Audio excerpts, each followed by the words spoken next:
Hello everyone, बहुत बहुत स्वागत है दोस्तों एक बार फिर से आप सभी को आर के क्लासेस में। तो दोस्तों आज की इस वीडियो में हम लोग सीखने वाले हैं कि त्रिभुज का क्षेत्रफल ज्ञात कीजिए। ठीक है, त्रिभुज का आपको क्षेत्रफल ज्ञात, जब आपको त्रिभुज की तीनों भुजाओं की लंबाई दिया गया है तब आप त्रिभुज का क्षेत्रफल कैसे ज्ञात करेंगे। एक ऐसा सूत्र बताने वाला हूं जिस सूत्र का आप फॉलो करके कुछ ही सेकेंडों या मिनटों में आप उस त्रिभुज का क्षेत्रफल ज्ञात कर लेंगे। ठीक है, तो देख सकते हैं इस त्रिभुज एबीसी में भुजा AB, AC और BC तीनों भुजाओं की जो लंबाई है हमें पता है 5 सेंटीमीटर, 3 सेंटीमीटर, 4 सेंटीमीटर। ठीक है, जब त्रिभुज की तीनों भुजाओं की लंबाई आपको पता है तब उस त्रिभुज का क्षेत्रफल कैसे ज्ञात करेंगे। तो आज की इस वीडियो में हम बताने वाले हैं एक ऐसा सूत्र जिस सूत्र का आप प्रयोग करके आप कुछ ही सेकेंडों या मिनटों में हल कर देंगे। ठीक है, तो देख सकते हैं इस त्रिभुज में ABC आपका एक त्रिभुज है। ठीक है, और A से B की जो आपकी बीच की दूरी है A है और B से C की बीच की दूरी आपका B है और A से C की जो दूरी है वो आपका C है। ठीक है, तो देख सकते हैं कि इस त्रिभुज में तीनों भुजाओं की क्या है, हमें लंबाई पता है। ठीक है, तब इस त्रिभुज का क्षेत्रफल का कौन सा सूत्र लगाएंगे। तो देख सकते हैं यहाँ पर कि त्रिभुज का क्षेत्रफल ज्ञात करेंगे कौन सा सूत्र से। दोस्तों इसी सूत्र को हीरोन का सूत्र कहते हैं। ठीक है, इसी सूत्र को हीरोन का सूत्र कहते हैं। जब त्रिभुज में तीनों भुजाओं की लंबाई पता हो तो आपको हीरोन का सूत्र लगाना है और उस त्रिभुज का क्षेत्रफल ज्ञात करना है। ठीक है, तो हीरोन का सूत्र क्या होता है कि अंडर रूट के अंदर में s और कोष्टक में s माइनस ए और दूसरे कोष्टक में s माइनस बी और तीसरे कोष्टक में s माइनस सी होता है। ठीक है, अंडर रूट के अंदर में क्या होता है s और एक पहला कोष्ट में s माइनस ए, दूसरे कोष्ट में s माइनस बी और तीसरे कोष्टक में s माइनस सी होता है। ठीक है, हीरोन का सूत्र आपका यही है।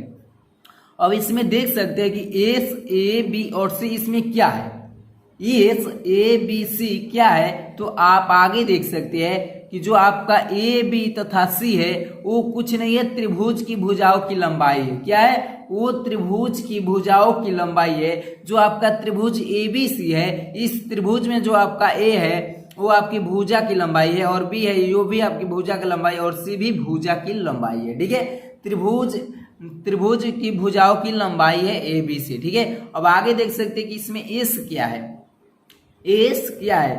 तो S और S, तो S आपका अर्ध परिमाप है। क्या है, अर्ध परिमाप। और अर्ध परिमाप क्या होता है, अर्ध मतलब आधा होता है और परिमाप का मतलब होता है उन सभी भुजाओं की लंबाइयों का योग होता है। ठीक है, परिमाप का मतलब होता है उन सभी भुजाओं की लंबाइयों का योग और अर्ध मतलब आधा, यानी 1/2 से गुणा कर देंगे।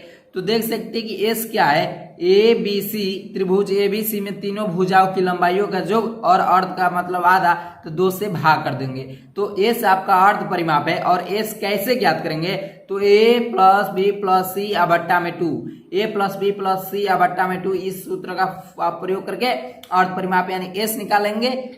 तो हमको इस त्रिभुज ABC का क्षेत्रफल ज्ञात करना है। ठीक है, तो सभी को मालूम है कि जब त्रिभुज की तीनों भुजाओं की लंबाई हमें पता है तो कौन सा सूत्र लगाना है, तो हीरोन का सूत्र। ठीक है, तो यहाँ पर लिखेंगे कि हीरोन का सूत्र से, हीरोन का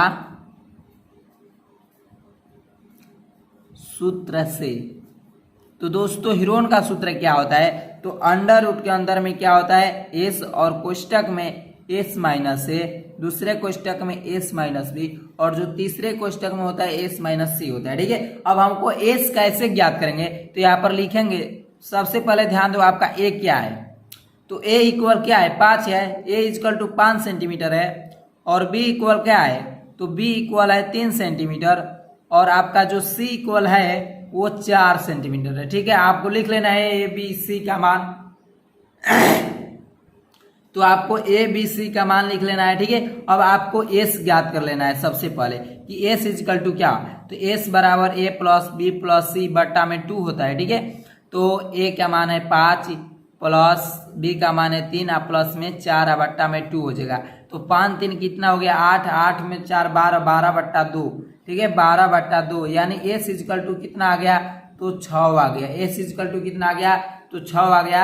अब यहाँ पर लिखेंगे त्रिभुज ABC का क्षेत्रफल। क्या लिखेंगे, त्रिभुज ABC का क्षेत्रफल। कौन सा फॉर्मूला लगाकर निकालेंगे, तो हीरोन का S कोष्टक में एस माइनस ए, एस माइनस बी और एस माइनस सी। ठीक है, यही आपको फार्मूला लगाना है। तो अंडर रूट में क्या हो जाएगा, एस इक्वल क्या है 6 है। ठीक है, अब 6 माइनस ए यानी 6 में 5 आपको घटाना है, 6 माइनस 5, 6 माइनस बी का मान कितना है तो 3 है, और 6 माइनस कितना हो जाएगा तो 4 हो जाएगा, 6 माइनस 4। ठीक है, अब आगे देख सकते हैं आप अंडर रूट के अंदर में 6 हो जाएगा, और ये कितना हो जाएगा, 6 में 5 गया 1, और ये 6 में 3 गया 3 हो जाएगा, और ये 6 में 4 गया 2 हो जाएगा। ठीक है, अब 3 दूना 6 हुआ, 6 में 6 से गुणा करेंगे तो कितना हो जाएगा, अंडर रूट के अंदर में कितना हो जाएगा, 6 में 6 से गुणा करेंगे तो 36 हो जाएगा। ठीक है, और 36 किसका वर्गमूल है तो 6 का वर्गमूल है। ठीक है, 36 किसका वर्गमूल है 6 का। ठीक है, और देख सकते हैं कि इस त्रिभुज की सभी भुजाओं किस में है, सेंटीमीटर में है। ठीक है, तो सेंटीमीटर में है तो आपका क्या हो जाएगा 6 सेंटीमीटर स्क्वायर हो जाएगा। ठीक है, मात्रक लिखना पड़ेगा, तभी आपका ये इसका क्षेत्रफल जो होगा राइट आंसर होगा, अन्यथा गलत कर दिया जाएगा।